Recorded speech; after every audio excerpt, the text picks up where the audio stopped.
আপনি জানেন কি ভারতের এক মন্দিরে এমন একটি দরজা আছে যা আজও কেউ খুলতে পারেনি। না, চাবি হারিয়ে যায়নি। না, লোহার তালা নষ্ট হয়নি। বরং খুলতে চাওয়াই নিষেধ। এই দরজার নাম পদ্মনাভা স্বামী মন্দিরের ৬ নম্বর দরজা। কেরল রাজ্যের ত্রিবান্দ্রামে অবস্থিত এই মন্দিরকে বলা হয় পৃথিবীর সবচেয়ে ধনী মন্দির। কিন্তু আসল রহস্য ধনের নয়, রহস্য ওই বন্ধ দরজার ভেতরে। এই মন্দিরে আছে মোট ৮টি গোপন ভাণ্ডার। এর মধ্যে ভল্ট বি খোলা হয়েছিল।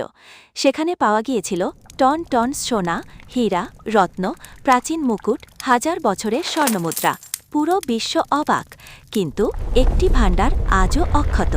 সেটাই ভল্ট বি, মানে ৬ নম্বর দরজা, যেটা আজও সম্পূর্ণ বন্ধ। পুরোহিতদের মতে এই দরজায় আছে নাগবন্ধন মন্ত্র, অর্থাৎ কোনো তালা নেই, কোনো চাবি নেই, কোনো যন্ত্রে খোলা যাবে না।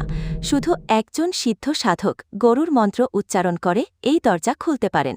কিন্তু আজকের যুগে এমন সাধক আর নেই, তাই দরজাটিও বন্ধই রয়ে গেছে।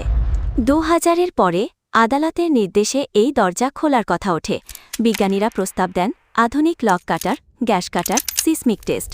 কিন্তু তখনই অদ্ভুত ঘটনা শুরু হয়।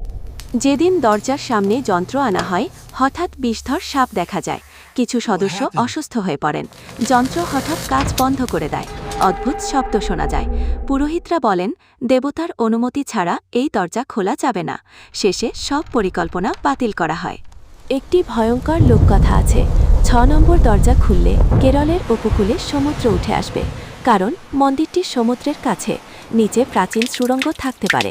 জলচাপের আশঙ্কা। বিজ্ঞান প্রমাণ না করলেও ভয়টা আজও রয়ে গেছে। আজ পর্যন্ত সুপ্রিম কোর্টও দরজা খোলেনি।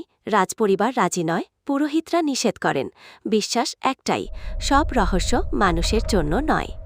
এই দরজাই প্রমাণ, মানুষ যতই আধুনিক হোক, কিছু রহস্য আজও ঈশ্বরের কাছেই থাকে।